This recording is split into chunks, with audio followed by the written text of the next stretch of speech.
place à la transformation dans l'Île-de-France. Il va me rejoindre sans plus attendre. Bernard Giry, le directeur en charge des systèmes d'information et de la transformation numérique. Sous vos applaudissements, s'il vous plaît. Bienvenue. Bonjour, merci à tous. Merci à Vincent et au Hub qui m'avaient invité il y a 2 ans pour parler de ce que faisait la région Île-de-France. Alors il y a 2 ans, on venait de construire un CRM. Il y a 2 ans, on venait d'informatiser, d'engager une grosse transformation des lycées. Il y a 2 ans, on lançait une plateforme qui s'appelait Île-de-France Smart Service et qui agrégeait environ 10 000 jeux de données en open data. Et puis, il y a 2 ans, on avait tracé une feuille de route en matière de télétravail. C'était juste avant le Covid et avant la pandémie. Ce qui fait que globalement, 98% des agents de la région au siège, c'est environ 2000 personnes, la région c'est 10 000 salariés, 8 500 dans les lycées qui gèrent les cantines, l'entretien des bâtiments ou la maintenance de ces bâtiments, et c'est 2000 personnes au siège qui, pour beaucoup, traitent de dossiers de subventions diverses et variées en matière de développement économique, d'aménagement du territoire ou d'environnement. Donc, au moment de la pandémie, environ, je dirais, 97% des agents de ce service public étaient en télétravail, ce qui était un score assez important par rapport à ce qu'on a pu vivre. Aujourd'hui, je dirais que c'était la première étape. C'était la première étape de la transformation digitale de la région. Aujourd'hui, c'est un peu la saison 2, par référence aux séries. Alors, saison 2, oui, parce qu'il y a un 2e mandat pour la présidente Valérie Pécresse, mais surtout parce qu'on est post-Covid et que c'est aussi l'occasion, j'ai beaucoup entendu parler de performance opérationnelle, de tirer les leçons de la crise. Et je pense que c'est aussi pour la région Île-de-France un moyen de se réinterroger sur qu'est-ce que le service public, qu'est-ce qu'un service public en ligne et comment améliorer, simplifier la relation, alors pas avec des clients, mais on va dire avec des usagers ou avec nos partenaires. Pour la région, ça peut être le citoyen directement, ça peut être les lycéens, mais c'est beaucoup d'entreprises et beaucoup d'associations qui sont soutenues. On se rend compte que, vous avez sans doute dû vivre cette expérience aussi, cette interface n'est pas toujours fluide. On parle d'expérience client, d'expérience usager dans vos entreprises. Et en fait, on s'interroge et on souhaite mettre en place cette même démarche. Je parlais d'un CRM qui était notre première brique. Aujourd'hui, notre feuille de route, c'est vraiment de travailler sur un centre de service. C'est de se dire à tout moment comment une personne qui est en interface avec la région, 1, saisit une seule fois ces informations, 2, sait où elle en est, donc souvent par référence, un système de livraison, de chronopost ou autre, vous déposez un dossier, vous avez la date, vous savez quand votre dossier est déposé, quand il a été payé, quand il a été livré, etc. Aujourd'hui, c'est assez compliqué. Parfois, ça peut être une boîte noire quand vous avez une information. Vous n'avez pas forcément un contact téléphonique, la fusion des mails, des adresses, des coups de téléphone. On a les mêmes sujets que vous dans le service public. On n'a pas forcément ces interconnexions entre ces différents flux d'informations ou ces canaux d'entrée d'informations. Donc aujourd'hui, c'est un peu notre feuille de route, en tout cas c'en est une des 3 feuilles de route, et j'y reviendrai sur les 2 autres. C'est cette notion de centre de service, de vision à 360 de nos clients ou de nos usagers, et de construire autour de ça. Évidemment, ça impacte l'organisation, ça impacte la façon dont on va travailler, et d'où en fait la création depuis la rentrée de cette direction de la transformation numérique à la région, qui va regrouper à la fois la direction des systèmes d'information, à la fois une direction du numérique et de l'innovation qui existait mais qui était rattachée à un autre service et qu'on fait grandir, et qui va travailler sur toutes les plateformes, et les plateformes d'interface avec les clients. Et puis on crée une direction de la donnée en tant que telle, qui sera composée en tout cas d'une 12aine de personnes, ce qui pour nous est assez conséquent par rapport à ce qu'il y avait avant. Et ces 3 directions vont travailler ensemble sur cette feuille de route de la transformation de la région. Deuxième élément, on travaille énormément aussi, le sponsorship est fait à la fois par moi-même en tant que de la transformation numérique et par la direction de la communication sur ce centre de service.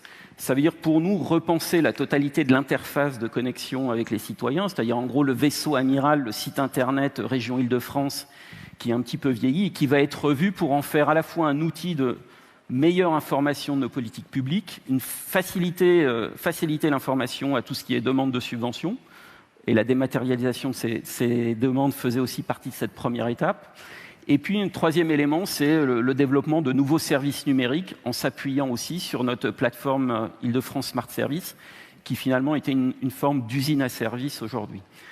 Donc voilà un petit peu là sur les 2 ou 3 ans qui viennent, ce qui veut dire un certain nombre, et vous le savez, on travaille en marché public, un certain nombre de nouveaux marchés qui vont arriver, assez structurants pour les 3 ans qui viennent.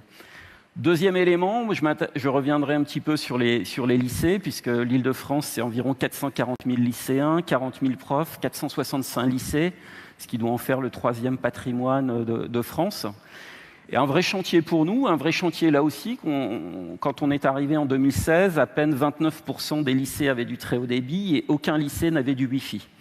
Et sans compter qu'aucun élève n'avait d'ordinateur personnel. Donc cette phase d'infrastructure, cette phase d'équipement est aujourd'hui derrière nous, puisque 100% des lycées ont du très haut débit, vont avoir du Wi-Fi et la totalité des lycéens et des enseignants sont équipés. Et finalement, qu'est-ce qui va différencier un lycéen d'un salarié? Plus grand-chose. Il aura son Wi-Fi, il aura son équipement individuel et il aura des applications métiers sur lesquelles on a besoin d'avoir des retours. Je ne sais pas si vous le savez, mais la région finance les manuels scolaires, finance les manuels numériques des élèves. Et aujourd'hui, on est dans l'incapacité de mesurer la performance de ces outils, de voir s'ils sont utilisés, alors qu'on finance globalement 9 à 10 manuels scolaires par élève, multiplié par le nombre d'élèves, il y a un coût assez conséquent. Donc tout à l'heure, Myriam disait comment Suez a transformé, comment la data a transformé. Nous, aujourd'hui, et je suis plutôt là pour apprendre, c'est comment la data va transformer les lycées et l'enseignement.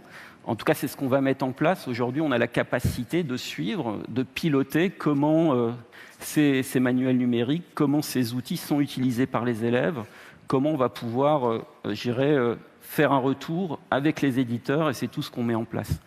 Et puis, troisième élément, peut-être pour terminer sur les lycées, on a aussi besoin d'avoir une vision à 360 degrés, ce qui veut dire de réorganiser la gouvernance de la donnée, d'où la structuration de cette direction de la donnée.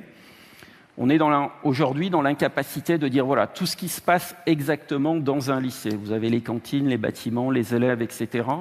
Et on a un vrai enjeu de cockpit de pilotage, de suivi de la donnée, de ce qui se passe, et surtout en temps réel. Souvent dans le service public, on fait de l'évaluation, on vient après coup, on vient 6 mois, 1 an, 18 mois, et on vient mesurer la performance de ce qu'on met en place. L'enjeu pour nous est vraiment, comme pour vous, c'est d'aller sur le temps réel et pour améliorer cette performance opérationnelle. Quelques exemples. Aujourd'hui, quand vous nettoyez les lycées, finalement, on fait un petit exemple de ce qui peut nous aider. Vous faites les grands nettoyages 1 fois par an qui prennent des heures, etc. Tout ça parce qu'en fait, on n'avait pas accès jusqu'à présent aux emplois du temps des lycées. En fait, si on récupère aujourd'hui les emplois du temps, on est en capacité, quasiment en temps réel, à réorienter les agents sur les nettoyages, sur la qualité de service, etc. Donc c'est un enjeu assez concret pour nous, mais ramené au volume et à la superficie des lycées que nous avons en Île-de-France, c'est un vrai usage de la donnée géographique sur lequel on va travailler. Et peut-être pour terminer, comme il me reste 1 minute, je dirais qu'aujourd'hui, et c'était aussi le sens de cette réorganisation, on voit bien que sur nos systèmes d'information, on a besoin d'avoir davantage d'urbanisation. On a un héritage ou une dette technologique, comme on le voit souvent, sur lequel on doit travailler, et qui est un vrai enjeu pour nous, en tout cas, y compris sur 2 chantiers qui arrivent, qui sont le système d'information financier et le système d'information des ressources humaines. On a besoin aussi d'enrichir ces systèmes d'information, ce qui veut dire quel est l'état pour pouvoir piloter ce centre de service. J'ai besoin de connaître à tout moment l'état de situation de mes dossiers, ce qu'un certain nombre de systèmes d'information ne font pas.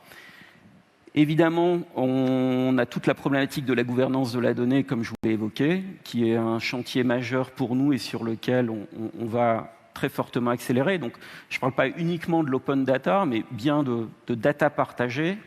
Aujourd'hui, avec notre plateforme Île-de-France Smart Service, on a environ 150 partenaires, intérieurs ou extérieurs, des organismes type Bruit Paris, Faire Paris, l'agence d'urbanisme, etc., qui sont des organismes proches et avec lesquels on peut partager de la donnée, sur lesquels on va travailler. Et puis pour terminer, j'espère pouvoir revenir effectivement dans 2 ans pour vous faire le point sur la qualité, mais j'espère que vous pourrez le tester en temps réel. Voilà, il me reste 2 secondes. Merci à tous. Merci beaucoup. Merci beaucoup.